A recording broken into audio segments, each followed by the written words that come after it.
Bonjour à tous et bienvenue dans ce 8e épisode de Regard Graphique. Aujourd'hui, j'ai le plaisir d'accueillir Victor Pellet, auteur de la bande dessinée La Promotion et lauréat du prix Raymond Leblanc 2019. Bonne écoute.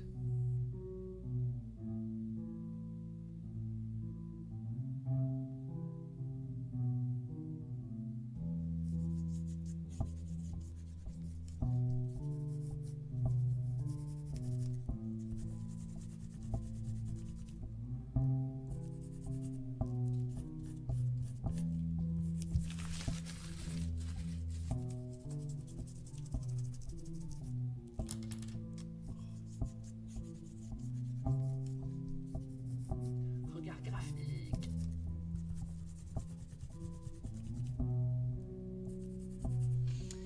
Salut Victor, comment ça va? Salut Yasson, bah écoute, ça va bien, merci. Est-ce que tu peux te présenter un peu et parler de ton parcours, qui es-tu, d'où tu viens, qu'est-ce que tu fais dans la vie? Yes, bah moi à la base je viens de Genève et je suis arrivé à Bruxelles pour étudier la bande dessinée. J'ai pas tellement fait exprès en fait. Euh, je voulais faire du dessin mais je savais pas que je voulais faire de la BD. Et j'ai essayé plein d'écoles et en fait c'est Saint-Luc qui m'a pris en premier, en BD justement. Et donc je me suis dit bah ok go. Et donc j'ai fait le master bande dessinée à Saint-Luc et finalement bah, je suis pas reparti de Bruxelles. Et maintenant je fais de l'illustration et de la BD. Et comment t'en es arrivé à la BD? Ben justement un peu par hasard parce que moi je savais que je voulais dessiner, genre j'ai vraiment toujours voulu dessiner. Euh, mais je savais pas tellement.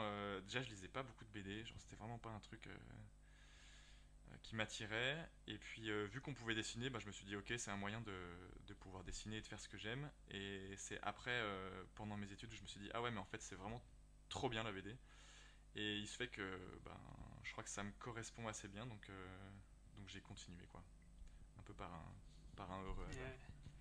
Est-ce que ça a été un choix difficile à faire, sachant que c'est quand même un milieu un peu compliqué pour survivre et tout? Mais en fait, pas tellement parce que j'y ai jamais réfléchi et moi vu que j'ai eu la chance de gagner Raymond Leblanc à la sortie de mes études, j'ai pas eu vraiment de moment de plat où je me suis dit est-ce que je continue pas. Genre j'avais la chance que mes parents ils m'aident financièrement pendant mes études donc ça c'était gérable. Et par contre ils m'avaient dit effectivement à la fin des études on t'aide plus et j'ai vraiment pas eu le temps de réfléchir puisque vu que j'ai gagné Raymond Leblanc juste après Euh, j'ai pu vivre de la BD et directement du quoi. coup, à la fin de tes études, donc juste avant de gagner Raymond Leblanc, est-ce que tu te sentais prêt ou est-ce que Non t'appréhendais un peu franchement pas. Mais par contre, j'ai eu trop de chance de tomber donc sur Sébastien Edic pour mon premier projet. Et il m'a vraiment super bien accompagné. Et il m'a vraiment bien rassuré et surtout bien guidé dans la fabrication de ce premier livre. Et donc, je pense que j'étais prêt dans le sens où j'avais un master, mais je crois qu'on n'est jamais prêt. Avant d'avoir fait le premier livre, on n'est pas vraiment prêt euh, à faire un livre. Quoi. Donc, ouais, je suis super content d'être tombé sur lui, qui était hyper bienveillant et qui m'a fait bah, apprendre aussi la bande dessinée au fur et à mesure. Quoi. Maintenant, je me sens plus prêt, mais en tout cas, à la sortie de euh, l'école, et heureusement qu'il y avait ce master. Quoi. Quand je compare mon niveau et ce que j'avais appris en sortant du bachelor, ça aurait été compliqué. Quoi. Et donc, pour résumer, donc t'as travaillé sur ta deuxième année de master sur un projet que t'as présenté à Raymond Leblanc, Ouais, au prix Raymond Leblanc, et que t'as remporté, et donc t'as signé chez exact, Futuropolis. ouais. Et donc, bah, on peut parler un peu de cette bande dessinée, la Ouais. promotion. Est-ce que tu peux expliquer un peu la genèse de ce projet et comment t'es venue l'idée de travailler sur cette thématique? Mais en fait, alors, bah, comme tu l'as dit, en Master 2, si je me souviens bien, c'est dès le début d'année, on te demande sur quoi tu veux. Enfin, on te dit que tu vas avoir un projet sur lequel travailler. Et donc, tu dois assez vite commencer à avoir des pistes. Et moi, je savais pas du tout de quoi je voulais parler, mais j'avais très envie de dessiner des aires d'autoroute.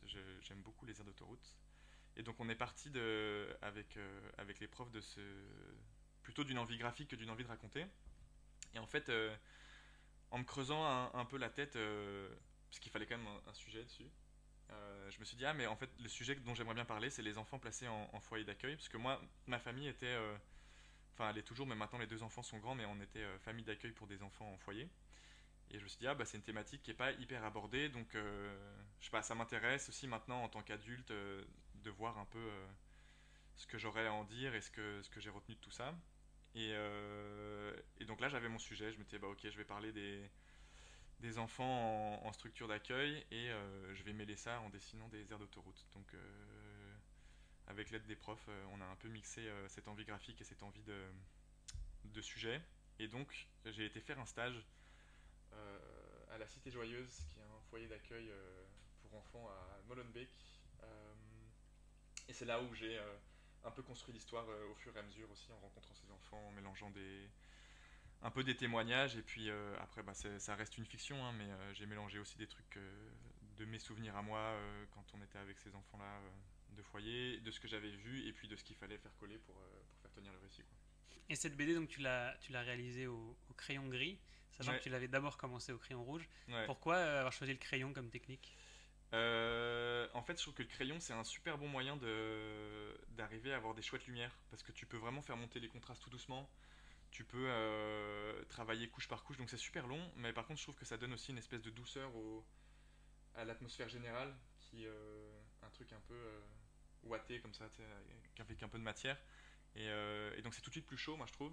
Et puis c'était aussi l'outil qui me correspondait le mieux à ce moment-là, je crois. Et moi j'aime vraiment vraiment beaucoup travailler les lumières et je trouve que pour ça il n'y a rien de mieux que le crayon, quoi. Si tu veux aller dans la finesse des lumières et tout, le crayon c'est vraiment c'est idéal. Donc je suis un peu parti dessus comme ça. Comme tu dis, au début c'était rouge et après ça marchait bien sur 3-4 pages, mais sur un livre de 150 pages on a vite vu que ça allait être un peu barbant. Enfin, le rouge était trop pétant et c'est après en dessinant, moi je les ai faites les planches au crayon gris. Et avec Sébastien, il les a envoyés au graphiste. Et le graphiste, un peu sans même me consulter, il a décidé de mettre une teinte un peu sépia pour voir ce que ça faisait. Il m'a envoyé ça. Et puis du coup, j'étais là, ah bah ouais, c'est cool parce que ça rejoint l'envie du départ, Ouais, mais en plus sobre, quoi. Et donc ça donne un peu plus de chaleur que juste des valeurs de gris ouais. sur le. Et du coup, à peu près à cette période-là, tu deviens aussi papa. J'imagine Ouais. qu'avoir un enfant quand on se lance tout juste dans la bande dessinée, ça peut être un peu vertigineux. Est-ce que ça a eu un fort impact sur ta manière de travailler? Euh, Comment tu t'es organisé pour rester productif? Mais en fait, moi j'ai eu cette chance et cette malchance d'avoir un enfant en même temps que le Covid. Donc d'office, de toute façon, je devais plus sortir. J'étais de toute façon confiné pour être avec mon fils et aussi pour le Covid, donc je m'arrangeais pour. J'ai quand même pu bosser un bon moment avant d'avoir mon fils. Et c'est vrai que la dernière partie, bah, je me levais tôt et je me couchais tard.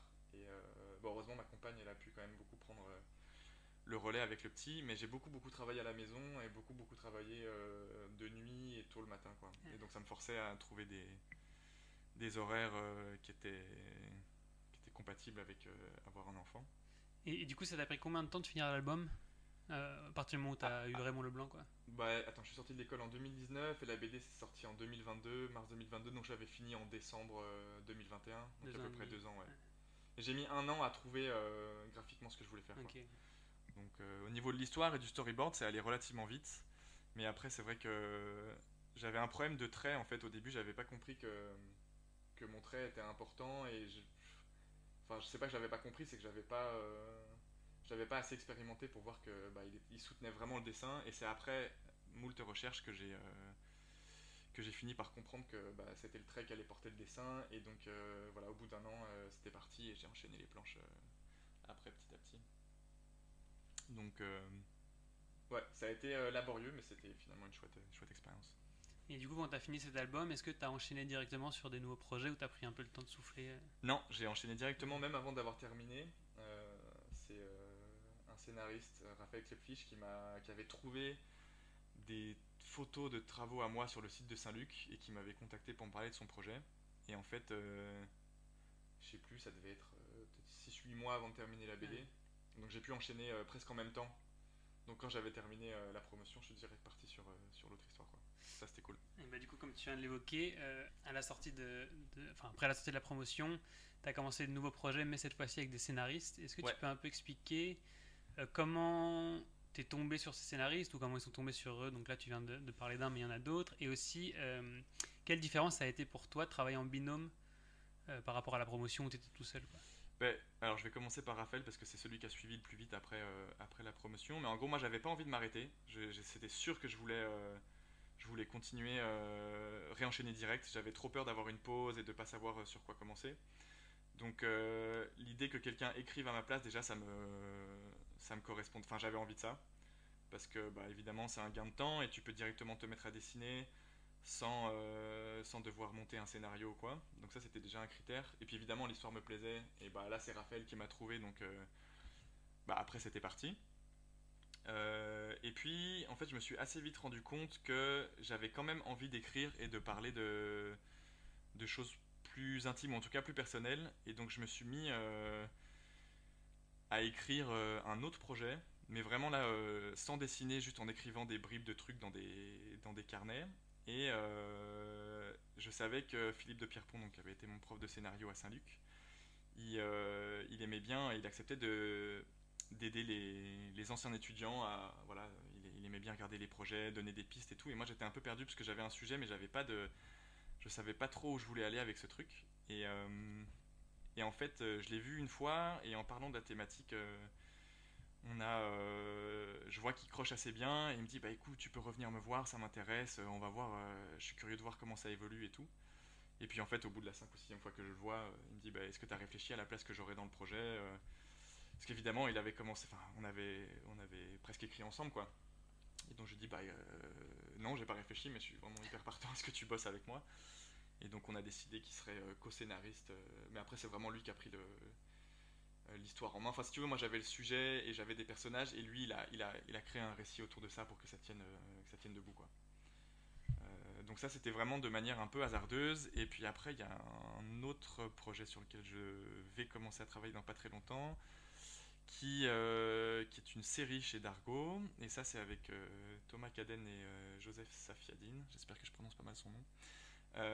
Qui eux m'ont contacté parce qu'ils avaient vu mon travail sur Instagram, je crois, et, euh, et ils m'ont proposé ce projet-là. Et donc moi c'était l'occasion de travailler sur une série, donc c'était, je savais que j'allais avoir beaucoup de boulot, mais en tout cas le projet est trop bien, ça sort un peu de ce que je fais d'habitude, donc là c'était aussi une chance pour moi de pouvoir embrayer sur quelque chose que j'aurais pas forcément fait tout seul. Et puis voilà, ils ont quand même beaucoup d'expérience dans le domaine, c'est une grosse opportunité que je voulais pas manquer.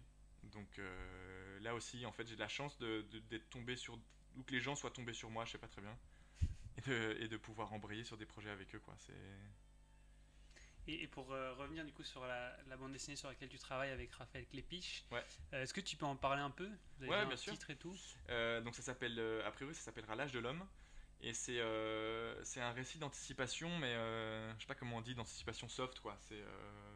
Ça se passe dans un monde futur, mais il n'y a pas énormément de traces de choses futuristes. On les devine parce qu'il y a quelques éléments, et c'est un monde, voilà, on devine qu'il y a quelque chose qui s'est pas très bien passé, et donc que le monde est un peu en décroissance, et on suit une famille qui vit dans un hameau en haut d'une falaise qui surplombe la mer, et qui eux vivent de l'extraction de minerais d'une mine qui est dans cette falaise. Et puis un jour ils vont découvrir un minerai inconnu qui semble valoir beaucoup d'argent, et qui va les forcer à changer leur manière de vivre, et à changer leur manière d'extracter, enfin de, ils vont changer de comportement avec l'environnement qui les entoure. Et c'est un peu une fable écologique, de voir jusqu'où on peut aller dans la destruction de son environnement pour ouais, quand on un peu l'appât du gain.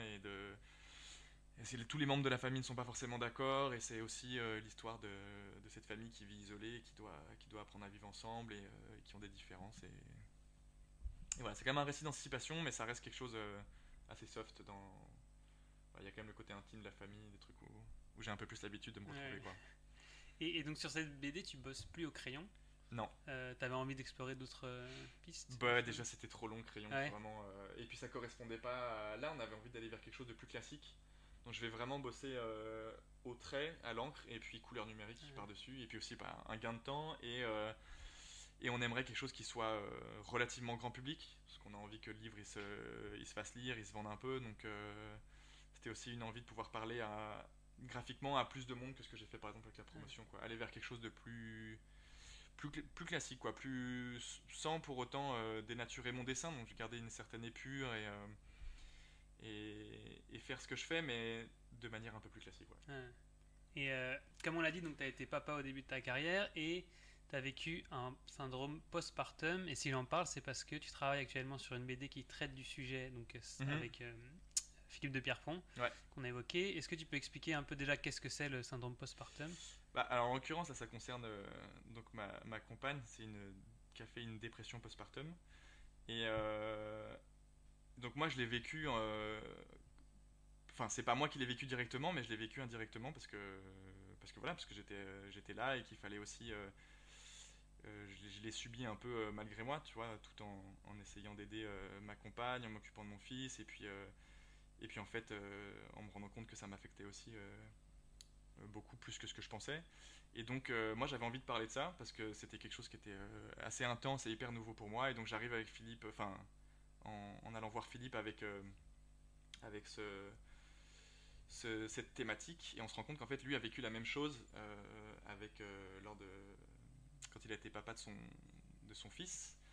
Et donc la dépression postpartum, c'est une dépression qui touche les jeunes mamans, enfin disons les mères qui ont eu un enfant plutôt récemment, mais ça peut durer assez longtemps en fait, et c'est souvent très mal pris en charge, et c'est encore, il y a de plus en plus de témoignages à ce sujet, mais c'est pas le sujet le plus connu quoi. Donc on trouvait que c'était intéressant. Alors ce sera une fiction, hein, c'est pas un documentaire, mais voilà, on l'a vécu aussi nous de l'intérieur, donc sans l'avoir vécu nous-mêmes, on sait quand même ce que c'est quoi, et on sait quel impact ça peut avoir. Et je répète que c'est l'histoire d'un couple qui traverse une période difficile parce que la femme traverse une dépression postpartum, mais c'est pas l'histoire d'une femme en particulier, c'est l'histoire d'un couple quoi, d'une famille. Euh, Et à quel moment tu t'es dit que tu voulais en faire un album de travailler sur cette thématique? Mais en fait, avant d'avoir, enfin quand ma compagne était enceinte, je me suis dit bah c'est sûr, je vais faire une BD sur. Enfin, je me connais déjà le thème de l'enfance, c'est un truc que j'aime bien. Mais je vais être papa, donc je vais forcément en faire quelque chose. Et puis, mais je savais pas exactement. C'est après, avec ce qui est arrivé, avec ce que je vivais au quotidien, ça s'est un peu dirigé comme ça, quoi. Donc, j'avais pas vraiment prémédité, mais c'était plus du coup un besoin en fait qui est apparu ouais, au fur et à mesure. Ouais. Et du coup, ta collaboration avec Philippe de Pierrepont, qui a été ton prof, comment ça Mhm. s'est passé comment on se met à travailler avec un ancien prof Mais en fait, super facilement, parce que j'avais déjà super facile à travailler sur les projets avec lui. Et bah, toi, tu l'as eu aussi, donc tu sais un peu comment ça marche. Tu viens avec une idée, et puis finalement, tu finis par parler 3 heures, et puis tu construis les trucs vraiment petit à petit. Ça, c'était au début. Après, lui écrivait des scènes, il me demandait de checker, de regarder si ça correspondait, je lui donnais des idées, on en discutait. Et puis après, ben, j'ai assez vite attaqué le storyboard. Et donc j'arrive avec des scènes dessinées, et puis on les redécoupe, on les remonte avec lui, on change les scènes, c'est vraiment en fait c'est une discussion, et j'ai pas du tout l'impression de travailler avec un ancien prof, j'ai plutôt l'impression de travailler avec quelqu'un dont j'apprécie énormément le travail et qui je sais a une grande expérience dans le domaine, mais il n'y a pas cette relation prof-élève qui aurait pu, j'imagine, selon les personnes, peut-être allez, se garder quoi, mais là c'est vraiment d'auteur à auteur, donc c'est hyper chouette. Et puis bah, c'est quand même un sujet assez intime, donc finalement on apprend aussi bien à se connaître à travers ces sujets quoi, donc il y a aussi un lien particulier qui se noue à ce niveau là quoi. Et justement, bah, comme tu l'évoques, tes récits sont quand même vachement liés au réel, donc pas forcément autobiographiques, mais en tout cas liés au réel. Comment est-ce que tu places le curseur entre fiction et réalité dans... Je sais pas si je me suis toujours vraiment posé la question, enfin si je me suis jamais posé la question. Moi ce qui m'intéresse c'est de parler des choses que je connais, a priori. Donc si c'est moi qui écris, hein, je parle. S'il y a quelqu'un qui m'écrit une histoire et que je sais que je vais m'amuser à dessiner et que ça me fait marrer, je vais le faire aussi. Mais si c'est moi qui écris, je sais pas écrire sur des choses que je connais pas, donc je vais d'office m'inspirer de ce que je vis, et après j'y ajoute des éléments de fiction parce qu'il faut faire tenir un récit et parce que j'ai pas envie spécialement de parler. J'ai pas envie de faire un truc autobiographique quoi, mais c'est sûr que les sujets c'est des trucs qui me questionnent ou ouais, qui me font réfléchir, qui me donnent envie d'explorer un peu dessus quoi. Donc ça se choisit un peu par défaut finalement. Et par rapport à ton travail peut-être un peu plus graphique, bah, ton travail est très contemplatif, et du coup je me demandais, est-ce que ça t'intéresserait de faire une bande dessinée muette? À fond, clairement. Est-ce que c'est dans tes plans C'est mon rêve, muette et sans visage. Si quelqu'un me propose un scénario où il faut pas dessiner les visages et il n'y a pas de dialogue. Après, je dis ça, mais en fait, les dialogues, quand ils sont bien écrits et quand c'est pas moi qui les écris, je trouve ça hyper chouette. Enfin, les bons dialogues, il n'y a rien de plus savoureux. Mais moi, j'ai pas un grand plaisir à écrire les dialogues et j'ai pas un grand plaisir à dessiner les. J'aime de mieux en mieux dessiner les personnages, mais j'aime pas dessiner les visages. Et donc, voilà, si on me propose un scénario muet et sans visage, je suis carrément partant, quoi. Et comme on a dit, bah, tu travailles en ce moment sur plusieurs projets en parallèle, 3. Ouais. Comment est-ce que tu fais pour jongler d'un projet à l'autre, sachant que des gros projets, ça peut quand même prendre une forte place mentale, peut-être un peu moins si t'es pas scénariste, mais quand même. Est-ce que c'est pas trop dur de passer de l'un à l'autre et est-ce que bah, du coup le fait de travailler avec des scénaristes, ça t'aide à Ouais, bah, passer de l'un à ouais, à l'autre? fond, parce que là, le projet chez Dupuis, donc j'ai mon scénariste qui. J'ai pas besoin de m'impliquer. Je sais pas comment dire, mais je dois pas me remettre dans la peau des personnages forcément. Enfin, si, pour les dessiner, mais c'est plus facile quand t'écris pas l'histoire de changer de projet, quoi. C'est dès que j'en ai marre de dessiner un environnement, des falaises et des échafaudages, je passe à un autre projet.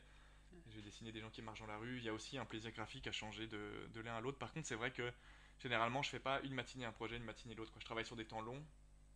Surtout par exemple la BD avec Philippe, on n'a pas de deadline, on n'a pas encore de contrat. Donc, et c'est une histoire qui a vraiment, on a remarqué qu'on a énormément besoin de temps les deux pour laisser en fait ces trucs se décanter. Et donc c'est parfait parce que une fois toutes les X semaines, je prends quelques jours ou même une ou deux semaines entières et je vais storyboarder 20 ou 30 pages. Et là, je sais que j'ai besoin d'être dedans. Mais par contre, ça m'empêchera pas après de retourner sur un autre projet. Puis après, il y a les impératifs aussi des deadlines qui arrivent. Et puis ça, je dois les respecter. Donc moi, j'aime bien être un peu pressé par le temps pour. Ça me dérange pas de travailler sous pression, quoi. C'est fatigant, mais je trouve ça assez excitant d'avoir plein de trucs à faire, en fait. Donc, je te dis ça, mais peut-être que dans 2 mois, je serai voilà, au bord du burn-out et je te dirais que c'était une idée de merde, mais j'aime assez bien avoir plein de trucs à faire, ne pas m'ennuyer, changer graphiquement de décor, ça me permet de rester peut-être plus frais en fait, de moins me lasser des projets. Ouais. Parce que quand tu travailles 2 ans sur un même projet, au bout d'un moment, t'en as marre quoi. Enfin, personnellement, je trouve qu'il faut des pauses qui sont nécessaires à repartir d'un meilleur pied quoi. Et bah, comme tous les auteurs et autrices, j'imagine que tu as parfois des moments de doute. Est-ce que tu as une technique pour surmonter ça, pour te remotiver? Est-ce que peut-être justement le fait de passer d'un projet à l'autre, ça te permet de... Ouais, ça déjà à fond. Mais en fait, ça m'est arrivé surtout à la promotion, je m'en rappelle. Il y avait des soirs, c'était quand j'avais pas encore trouvé graphiquement ce que je voulais faire. Au niveau de l'histoire, j'avoue avoir eu la chance de jamais trop douter de ce que je faisais, donc ça c'était vraiment un grand soulagement. Mais graphiquement, je me disais putain, mais c'est pas possible, je peux pas sortir ça, j'y arrive pas.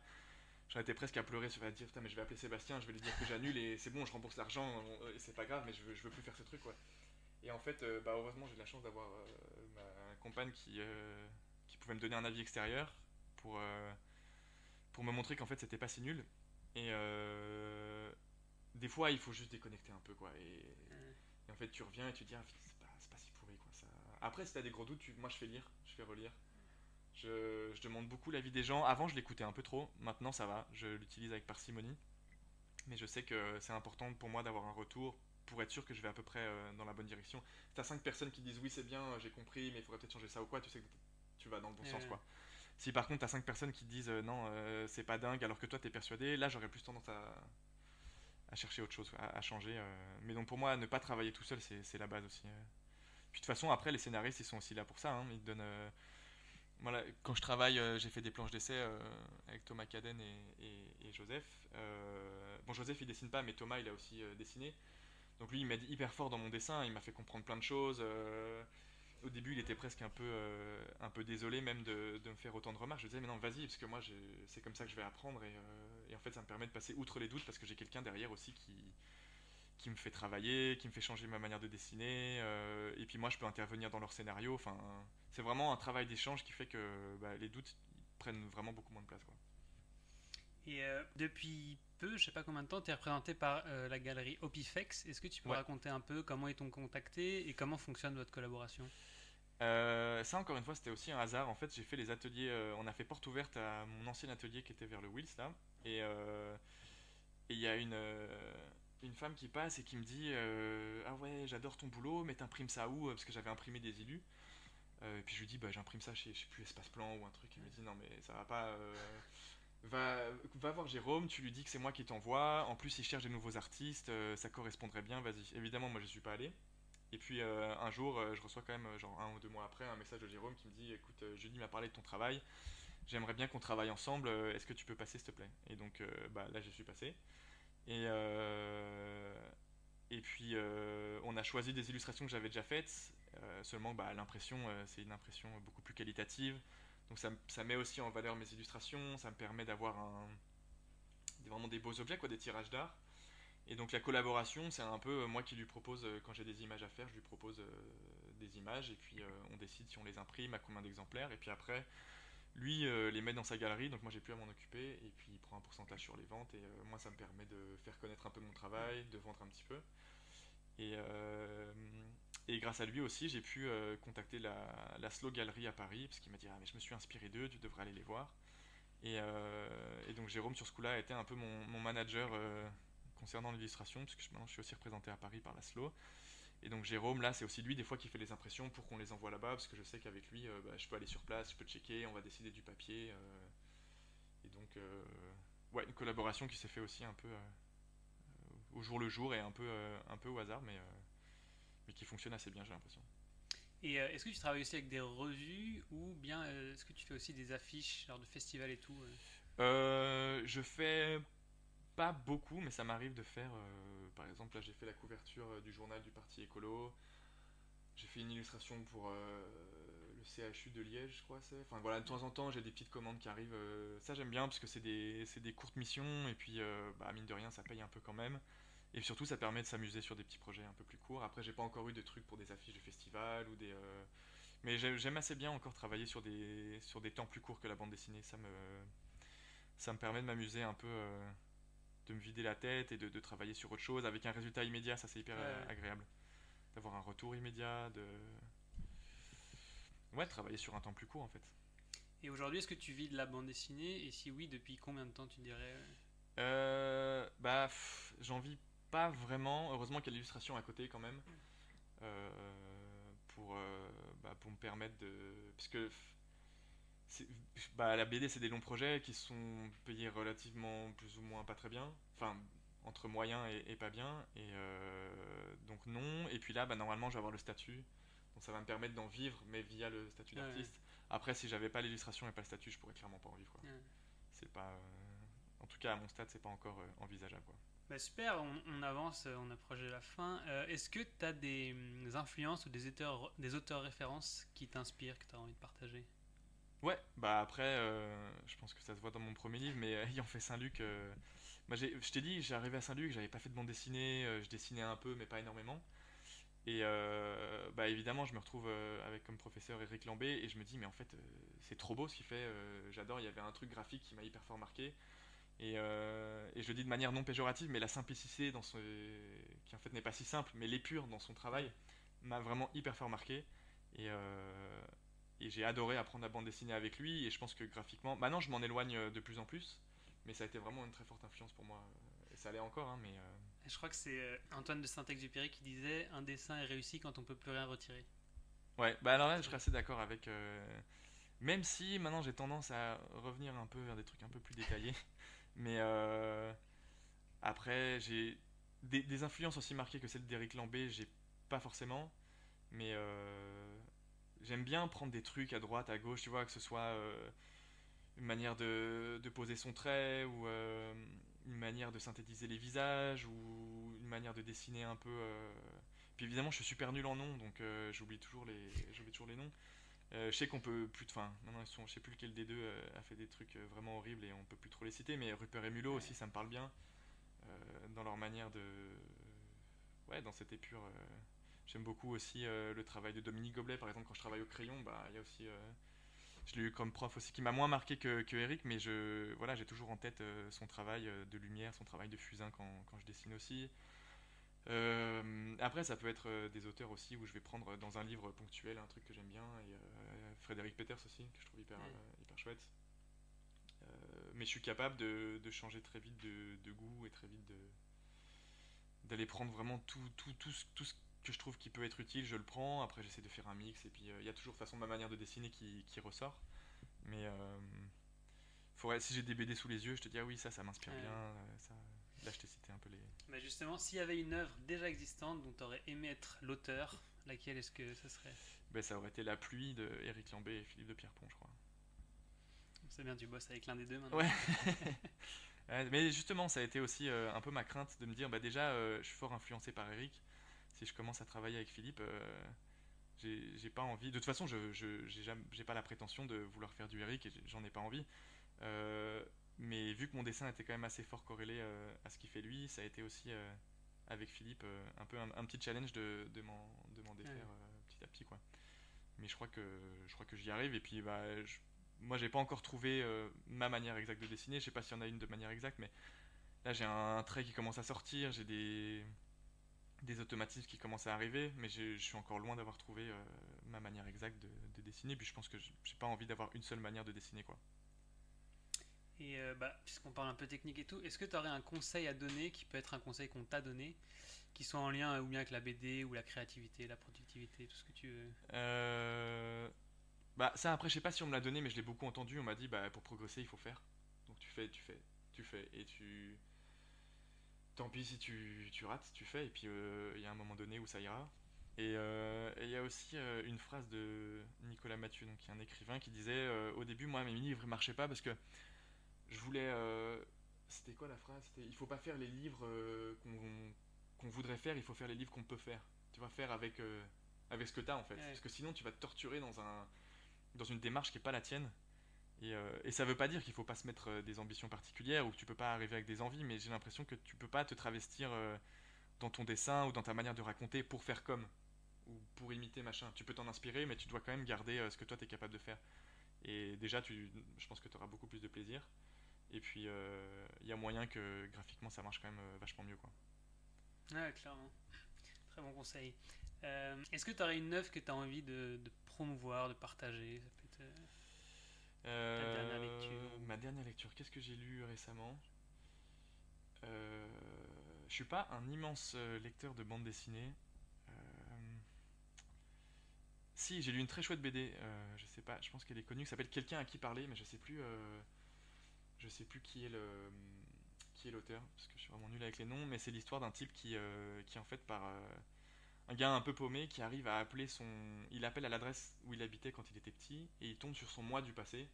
Et il y a un dialogue qui s'installe entre eux et qui remet un peu en perspective sa vie et qui se rend compte que bah, qu'en fait, ouais, cette discussion avec l'enfant qu'il était lui fait remarquer qu'il n'est pas à sa juste place dans sa vie d'adulte. Et c'est vraiment, je crois que c'est un gars qui est censé avoir une trentaine d'années, donc qui pourrait correspondre à nos âges.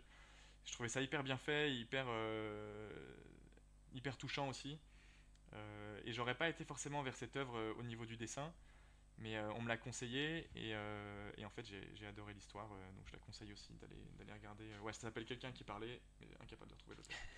Et quand tu travailles, j'imagine qu'un peu comme tout le monde, tu écoutes des choses. Est-ce que si tu avais un podcast, un album ou une émission à partager pour que les gens s'imaginent un peu ton mood quand tu crées?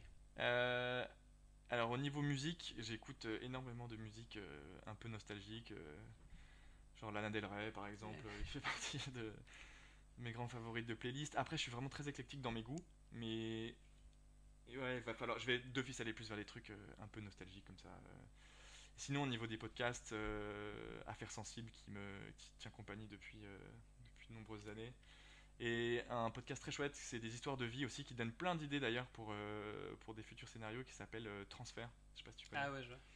C'est vraiment des Euh, histoires de vie des plus banales aux plus extraordinaires et je trouve ça déjà hyper divertissant et surtout hyper inspirant. Vraiment super fort inspirant. Ce que t'écoutes des gens parler, Les Pieds sur Terre aussi, France Inter, vachement bien. Et puis après, la radio, tout ce que je peux, j'ai trop de temps à écouter, donc j'essaie d'aller vers un peu tout ce qui peut à peu près m'attirer de près ou de loin. Quoi. eh bah super, on arrive à la fin. Est-ce que Trop tu as bien. une actu qui arrive? Où est-ce qu'on peut te retrouver quand ça? Et une actualité, j'ai pas tellement d'actualité imminente. Tu sais déjà un peu quand tes albums vont sortir, plus ou moins? Non, pas encore de date Ouais. précise, donc là, il faudra quand même encore attendre, je pense, au moins un an pour celui de Dupuis. Sinon, mon actualité, c'est plus au niveau illustration des nouveautés dans les galeries, quoi. Mais j'ai pas d'expo Ouais. forcément. Mais Non, j'ai vraiment pas pour l'instant le temps de prévoir trop de choses qui pourraient mener à des actualités, à part voilà, quelques petits travaux d'illustration et puis c'est quand même ces gros travaux de BD qui finiront par sortir un jour mais qui sont pas encore d'actualité quoi. Ah, peut-être que tout va sortir d'un coup. Ben peut-être, c'est un peu ma crainte aussi, il va falloir que je regarde.